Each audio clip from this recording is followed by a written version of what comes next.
I thought I'd post this to alert young men to the dangers of rushing into marriage. Let me first say I recognize my ex-wife likely had some unresolved mental issue back then that caused her psychotic behavior. I hope for her sake and for that of her children that she is now well. With that said, my experience with her was nothing short of a nightmare. This started back in July of 2009 when I met her at the annual auto show in our area. She was hired as a model by one of the car companies to look pretty, pass out literature, and pull people into their area to talk about vehicles. She was so hot. I was immediately under her spell. After mulling around the area, I went back and asked her out on the spot. And to my surprise, she said okay. On our first date, we just went for a drink, and we talked for nearly 3 hours.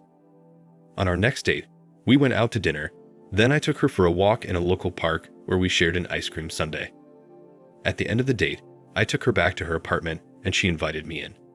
As soon as we entered her apartment, she closed the door and put her arms around my neck and started kissing me, and from there, things happened fast.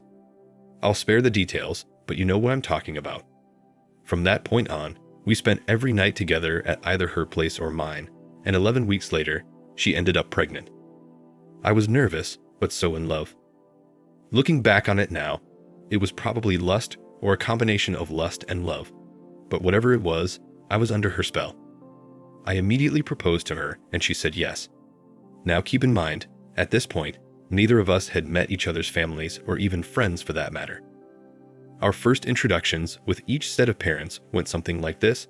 Hi Mom and Dad, I want to introduce you to my lover.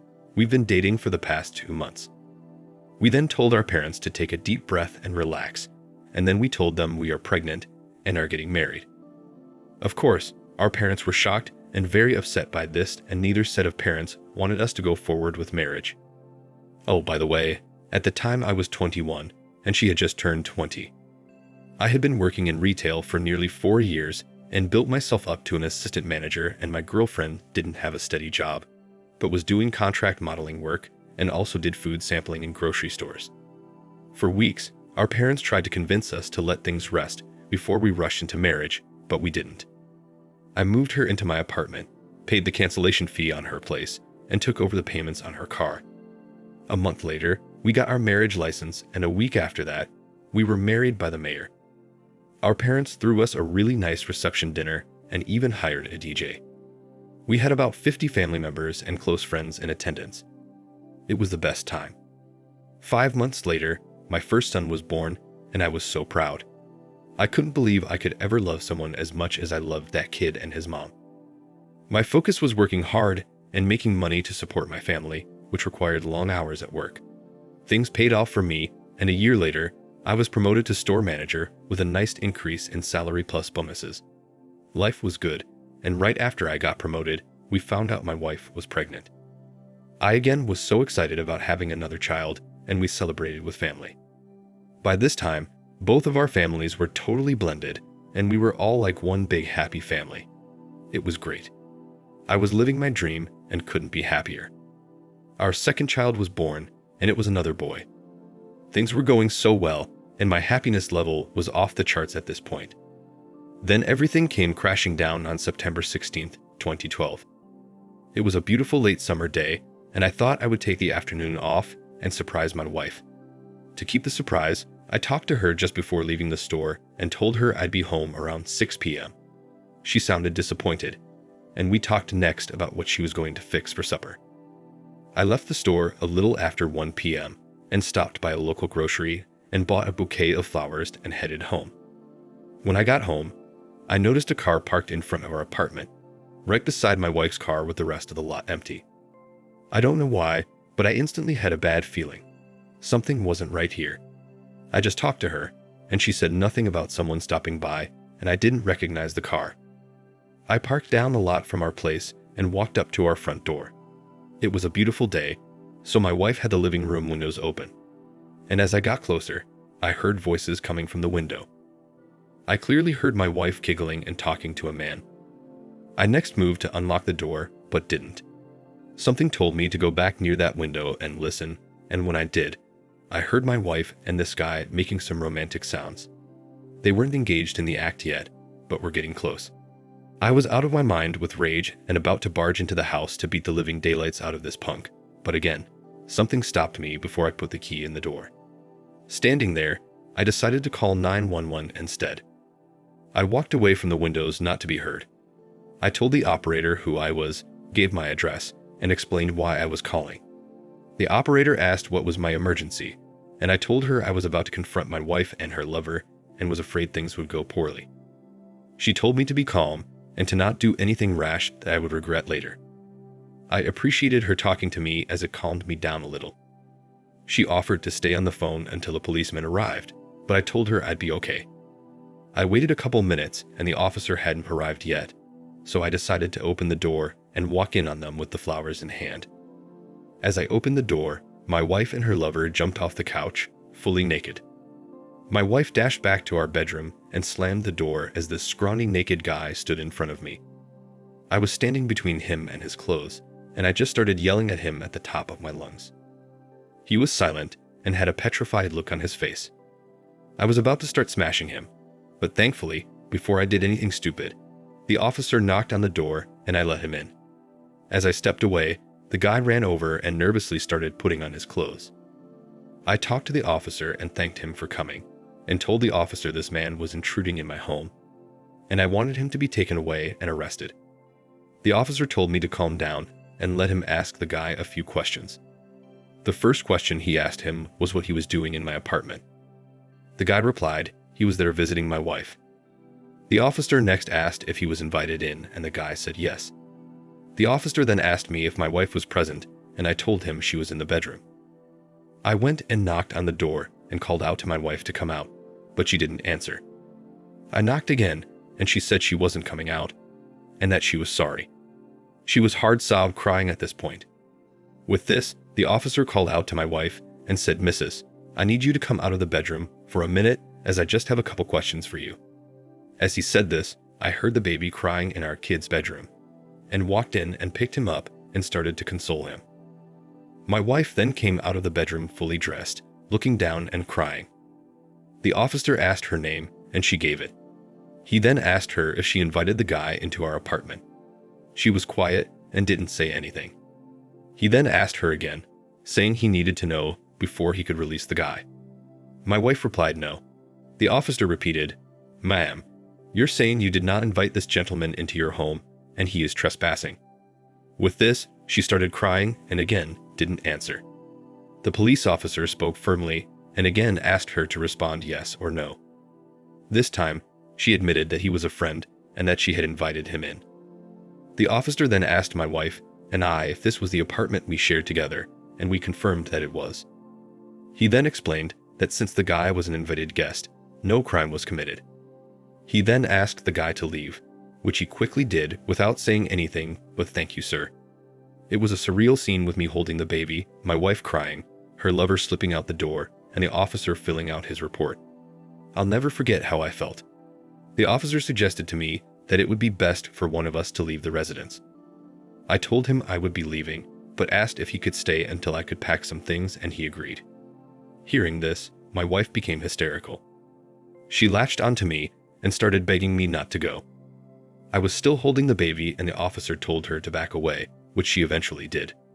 She then sat curled up in a ball crying on the same couch where she was just laying with another man. While packing, I called our mothers, told them what happened, and asked them to come over as soon as possible. They both arrived within a few minutes. Seeing them, my wife started repeating, "I'm sorry, I'm so sorry," over and over. My mom had my toddler son with her, and he asked why mommy was crying, which broke my heart. I told my wife and her mother that I was taking both kids with me as my wife was unfit, and we would be staying with my parents. My wife pleaded with me to stay, but I refused. Then my mom and I, the two kids, and the officer left the apartment. It was the darkest day of my life. My wife called nonstop, ugly begging me to come home, but I ignored her. A few days later, I met with her at my parents' house. I sent the kids to her parents and had my parents on standby in another room as witnesses. I asked her who this guy was, when and how she met him, how long they had been having intimacy, how many times, and other questions along those lines. My wife just started crying again and telling me she was so sorry and how much she loved me. All the normal bull you expect from a cheater. She then started offering me some limited info, and I knew immediately she was lying. She told me this was their first and only time. I called BS and said she was too comfortable with him, that there was no way this was their first time. She cried and said it was actually their fourth time, and they met at a store. I asked her what store, and she told me the name of a grocery store 13 miles away. I asked her when she went there, and she said a month ago. I knew this was BS as well, as we have 4 grocery stores within 5 minutes of our apartment that we shop at all the time. I then remembered she had a job handing out food samples at that store last year. I told her, "You met him last year when you were out there working, didn't you?" She again started crying and said yes. I asked her if she had been doing this guy since then. She said no, they had just gotten together a month ago. I again called BS. She swore up and down that was the truth. At this point, I was getting nowhere with her, so I ended the meeting. She again begged me to come home, but I refused, stating I still needed time away from her and would be keeping my kids with me. She wouldn't leave, and I had to call her parents to retrieve her. As I was thinking things through that night, it hit me that everything she said about this guy was a lie. And then it dawned on me that my kids might not be mine, especially the little one. The next morning, I woke early and started researching DNA testing near me, and it turned out there was a lab in a little plaza just a half mile from my parents' home. I stopped over as soon as they opened and spoke with one of the staff. She explained the process and the cost. I next called my insurance company, and they said they didn't cover DNA tests, which was over $775 with tax. I decided to go forward with the tests and filled out all the paperwork. The appointment was set for later that day, and I took my kids back, and we all got tested. The technician said that the specimens would be picked up that day, and I'd have the results back within a week. The technician then explained that the results are court admissible, not like some of the mail-in tests you see today online. I got the test back in a week and was destroyed. My oldest son was mine, but the little man was not. I was heartbroken. I quickly fell into a really dark place and became severely depressed. All I could think about was him. How could life be so cruel and unfair? I told my parents about the results, and they too were devastated. I explained to them that I would be filing for divorce, and that I wanted to keep this a secret until I confronted my wife. I then got a good lawyer and started the legal process. My lawyer was a real pit bull. She convinced me to not only move forward with the divorce and challenge of paternity, but also pursue the jerk, as she called him, for alienation of affection and paternity fraud. By this point, my wife and I had been apart for nearly 3 weeks, and she was begging me daily to come back home and recreate our family. At the suggestion of my attorney, I arranged another meeting with my wife at my parents' home, and there I confronted her with the DNA evidence. She tried denying it at first, saying it was wrong, but then admitted it was true. She then tried guilting me, saying, "He's your son, he loves his daddy, and you can't abandon him. You're on the birth certificate, so he's yours." With that, I told her that's not all that matters, and then handed her divorce papers. I then advised her that I would be filing a lawsuit against her and her lover to get my name removed from the birth certificate, and would be suing both of them for fraud. With this, she started begging and pleading again, saying she would never give me a divorce as we were soulmates. I shut that right down and told her she'd better get with her lover and work out a plan, or I'd be seeing both of them in court. I told her to leave, and she refused. So again, I had to call her parents to come over and get her. With that, I called my attorney to let her know about the meeting, and she said I handled things well, and now we just wait until the hearing. My lawyer told me hopefully she'll wise up and sign the divorce paperwork, and the jerk will voluntarily come forward and accept paternity and settle the alienation of affection lawsuit without going to court. He was served papers 2 days later. What I did next was probably not so smart. My wife had been posting on Facebook about our situation without being totally truthful.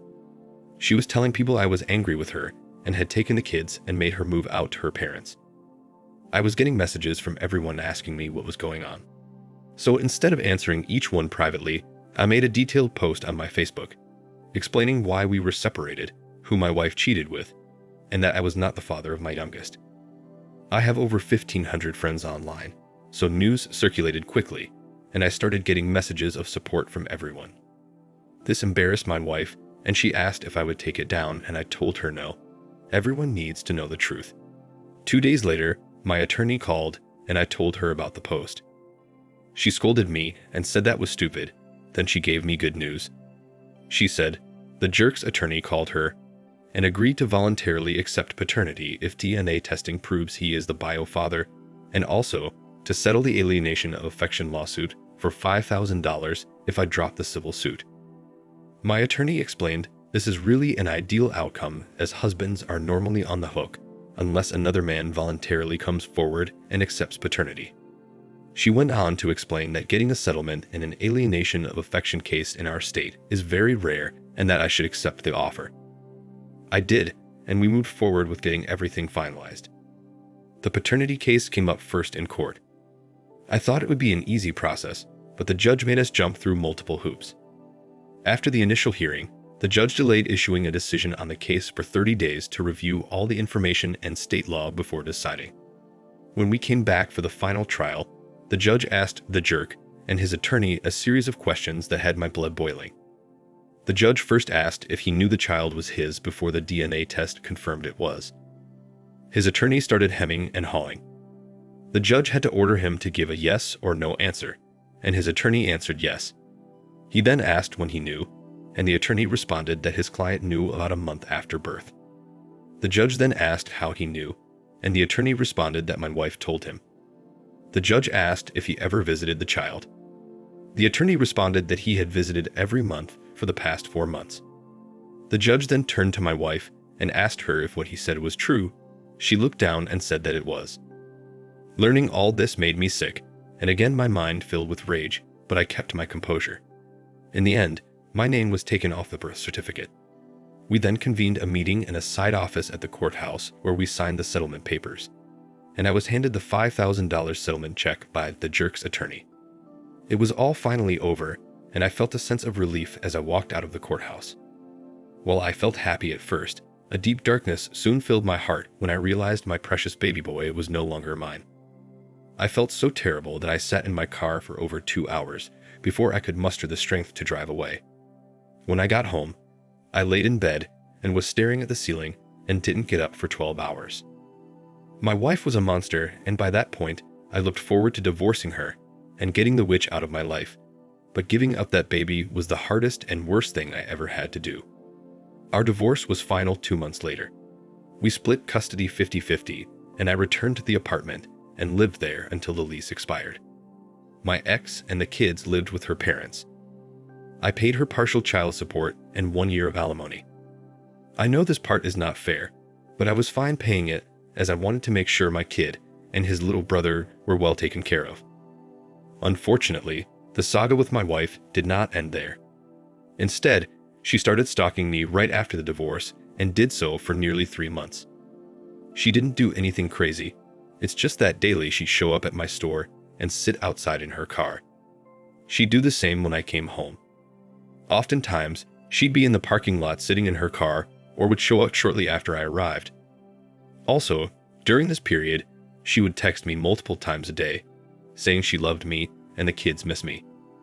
I never responded unless it was regarding my kid. She also sent me 2 long emails and a 17-page handwritten letter professing her love and sorrow, and saying all the things she would do for me if I would just give her another chance. She was using my son and the little guy as leverage to guilt me, which really broke my heart and choked me up every time she mentioned them in her messages.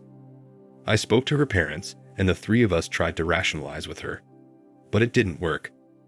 Things all came to a head one day when I arrived home from work and she was parked outside my apartment with both kids in the car. Seeing them, I walked over to the car and she got out holding the baby in her arms and my son by his hand. She said the boys missed their daddy and wanted to see me. I asked her what she was doing, and with that, she started crying, handed me the baby and my son, and drove off in her car. I called her parents to tell them what happened and to let them know I had the kids. I told them I'd keep them for a couple of hours and bring them back before bedtime. When I went to drop them off, her parents told me she didn't come home, and they can't get a hold of her. She never came home that night, and never returned any calls or texts. She finally came home at 11 a.m. the following day. Everyone was worried sick about her, thinking she may have harmed herself. That evening, her parents and I had an intervention meeting with her and demanded that she go to therapy. She did, and it seemed to help her as the stalking stopped and she settled down and focused on being a mother.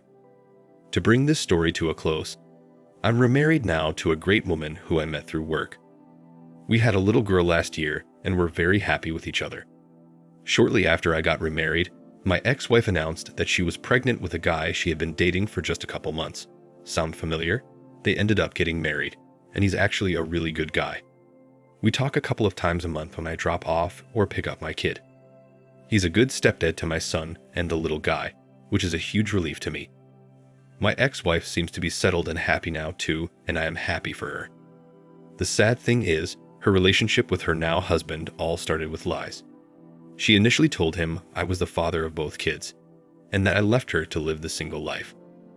After he started learning more of the truth, she then told him I was not the little guy's father, and said she had him with the jerk after we divorced. Eventually, she told him the whole story after her parents outed her lies. How do I know this? Her husband called me one day and asked if we could meet for a beer. I agreed, and that's when he asked me to tell him the truth about what happened between me and my ex-wife, his now wife, since she had changed her story 4 times. I told him everything, and thankfully, what I said matched completely with the last story she told him. He seems happy with her. He loves their newborn son, and he takes good care of my son and the little guy, so everything is all good there. Oh, and in case you're wondering, the jerk has had nothing to do with the little guy beyond paying support. He's a total POS dirtbag.